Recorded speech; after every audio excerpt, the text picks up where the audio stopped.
Bienvenidos a Examina la Biblia Podcast, un podcast que te ayuda a leer y estudiar la Biblia.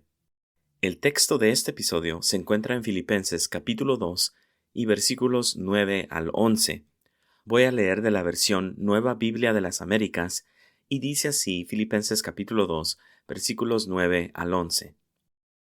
Por lo cual Dios también lo exaltó hasta lo sumo y le confirió el nombre que es sobre todo nombre, para que al nombre de Jesús se doble toda rodilla de los que están en el cielo y en la tierra y debajo de la tierra, y toda lengua confiese que Jesucristo es Señor, para gloria de Dios Padre. Este texto es parte de lo que se considera el himno de Cristo o el himno acerca de Cristo, y abarca desde el versículo 5 hasta el 11. El himno contiene dos fases o dos aspectos sobre Cristo. La primera es la humillación de Cristo, que son los versículos del 5 al 8, y la segunda es la exaltación de Cristo, que son los versículos que estamos viendo en este episodio, de 9 al 11.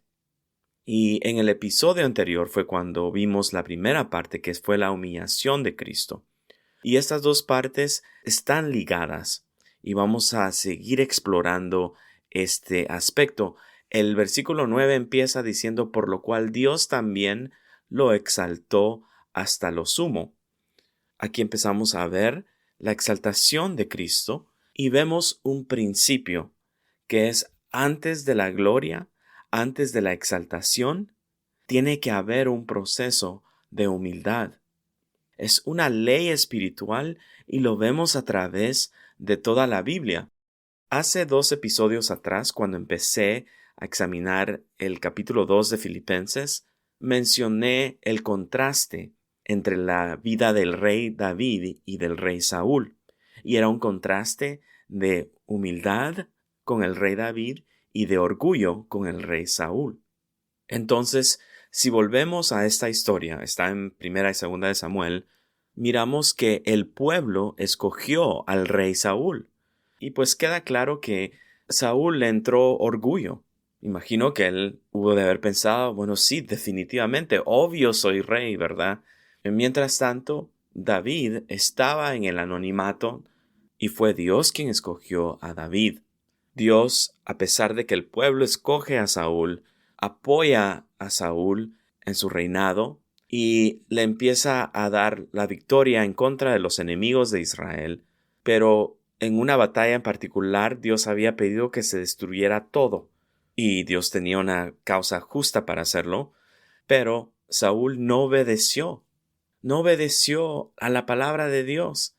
Y en el episodio anterior vimos cómo la obediencia va mano a mano con la humildad.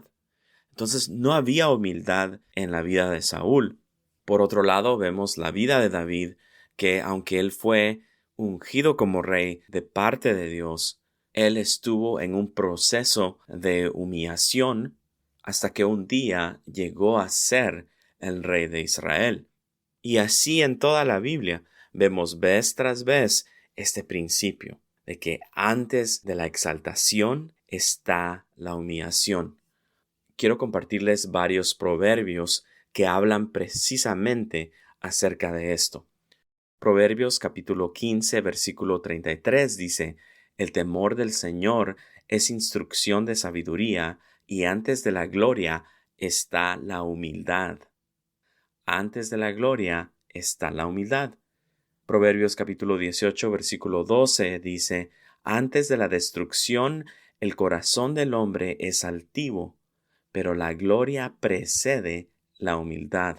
Ahí está otra vez. Pero la gloria precede la humildad. Proverbios capítulo 22, versículo 4 dice, la recompensa de la humildad y el temor del Señor son la riqueza, el honor y la vida. Y por último, Proverbios capítulo 29, versículo 23 dice, el orgullo del hombre lo humillará, pero el de espíritu humilde obtendrá honores. Esta es una ley espiritual. Si uno empieza por orgullo, va a terminar mal. Pero si uno escoge la humildad, obtendrá gloria, obtendrá honores. Y este fue precisamente el ejemplo que Cristo nos dio. Y es Pablo quien les está enseñando esto a la iglesia local en Filipos. Vemos entonces que Pablo en el capítulo 1 y a principios del capítulo 2 está insistiendo en la unidad de la iglesia local, en el amor, en el servicio y en la humildad. Pero estas cosas todas van mano a mano, puesto que no se puede tener unidad en una iglesia local si no hay humildad. Y obviamente no solamente en una iglesia local, ¿verdad? Esto se puede aplicar a muchas áreas de la vida, pero aquí Pablo le está hablando a una iglesia local.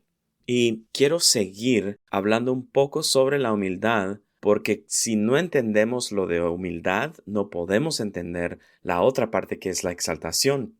Porque la pregunta tiene que surgir de por qué es necesario la humillación antes de la exaltación. Y bíblicamente sabemos que Dios creó al hombre y a la mujer sin pecado, sin desobediencia y sin orgullo. Dios creó al hombre a su imagen y a su semejanza y estaban en una relación íntima, perfecta, amorosa con Dios. También la Biblia nos dice que viene la serpiente, tienta a la mujer y es por ahí que entra el pecado al mundo. Entonces toda la humanidad, a partir de nuestros primeros padres, Adán y Eva, nacemos al pecado y a la muerte. Pero recordemos que el pecado entró porque el orgullo entró. El orgullo de decir, sí pues, ¿será que Dios verdaderamente me ama? ¿Será que Dios no quiere que viva mi mejor vida? El hombre quiso ser igual a Dios y por eso comió del fruto del que Dios le había dicho a Adán y Eva, de todos los demás frutos puedes comer excepto de este. Y ellos desobedecieron, entonces no hubo humildad. No era suficiente el mandamiento de Dios para ellos. Ellos quisieron buscar su propio camino. Ellos quisieron llevar a cabo sus propios planes. Al igual que el rey Saúl, al igual que todos nosotros. Porque por naturaleza nosotros llevamos este orgullo. Algunos peor que otros, obviamente. Pero todos batallamos con esto. Entonces hace más sentido que sí tenemos que pasar por este proceso de humillación para después llegar a la exaltación. Leo la última cita que leí que dice, el orgullo del hombre lo humillará, pero el de espíritu humilde obtendrá honores. Sigamos adelante con el texto. Estamos en Filipenses capítulo 2, versículo 9, y voy a leer la segunda parte de ese versículo que dice, y le confirió el nombre que es sobre todo nombre. Pablo aquí está citando al profeta Isaías en el capítulo 45 y versículo 23. Y algo que tenemos que recordar acá es que los autores del Nuevo Testamento frecuentemente citaban al Antiguo Testamento e incluían estas citas en lo que ellos escribían. Y aquí Pablo saca en contexto lo que Isaías está diciendo en el capítulo 45 y lo incluye acá refiriéndose a la persona de Jesús. Y es bien importante notar esto porque el Antiguo Testamento nos habla acerca de un solo Dios.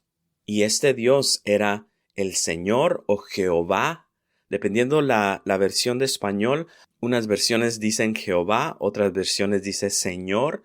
Entonces en el Antiguo Testamento la versión Nueva Biblia de las Américas dice Señor, pero hay otras versiones que dicen Jehová. Pero están hablando del nombre de Dios, como se dio a conocer en el Antiguo Testamento. Pues ahora Pablo lo que hace es de que agarra el nombre de cómo Dios se dio a conocer en el Antiguo Testamento y ahora viene y lo aplica a Jesús. Entonces, ¿cuál es el nombre que es sobre todo nombre? Es Jesucristo, el Señor. Y que es nombre sobre todo nombre, significa que Él es el primero. Él es primero en categoría, en rango, en autoridad. La segunda persona de la Trinidad, Dios Hijo, dejó su hogar en el cielo, vino a la tierra como hombre, se destacó como un hombre de servicio, como un esclavo a favor de la humanidad, y fue obediente hasta la muerte, y una muerte de cruz. Ese fue todo el proceso de humillación de Cristo Jesús. Pero ahí no terminó la historia. 3 días después de su muerte en la cruz, Cristo Jesús resucitó. Y este evento de la resurrección empieza la exaltación de Cristo Jesús. Y una de las cosas que implica su exaltación es de que ahora a Cristo Jesús se le ha conferido el nombre que es sobre todo nombre. No hay un nombre más excelso, no hay un nombre más elevado que el nombre de Cristo Jesús. El versículo 10 dice, Filipenses capítulo 2, versículo 10 dice, para que al nombre de Jesús se doble toda rodilla de los que están en el cielo y en la tierra y debajo de la tierra. Este nombre de Jesús está sobre todas las esferas que se conocen. Dice que toda rodilla se doblará de los que están en el cielo, refiriéndose a los seres angelicales, en la tierra, refiriéndose a los seres humanos, y debajo de la tierra, dice, refiriéndose a los demonios y al diablo. No hay un lugar del universo, de las diferentes esferas que existen, de las cuales Cristo Jesús no esté gobernando, no esté en autoridad. Toda rodilla en todas estas esferas se doblará. Así de extenso es su gobierno ahora. El versículo 11 dice, y toda lengua confiese que Jesucristo es Señor.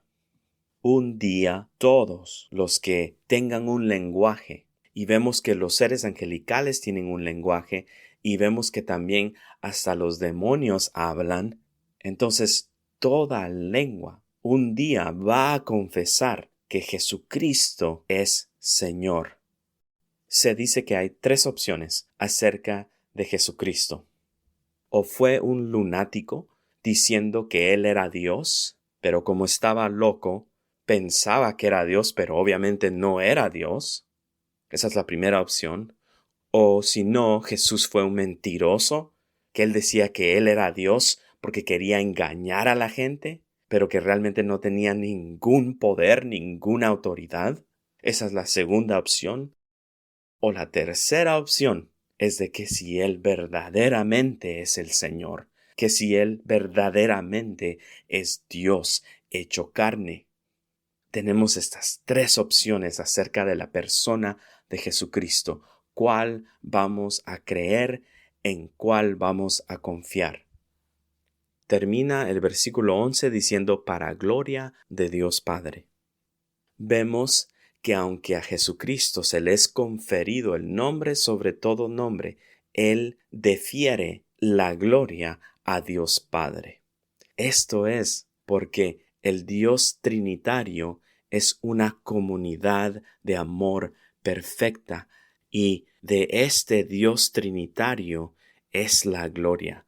La gloria es para Dios Padre, para Dios Hijo, Dios Espíritu Santo. En ellos está una perfecta comunión, una íntima comunión y relación y comunicación, y continuamos viendo el ejemplo de humildad de Jesús aún después de su exaltación. Y aquí concluimos lo que es el fundamento para la humildad. Está fundamentado en la enseñanza de la Biblia, está fundamentado en el ejemplo de Cristo Jesús. Y Pablo va a continuar enseñándoles a los filipenses de cómo es que pueden ellos practicar la humildad en la iglesia local. Así que una vez más, gracias por escuchar y hasta el próximo episodio.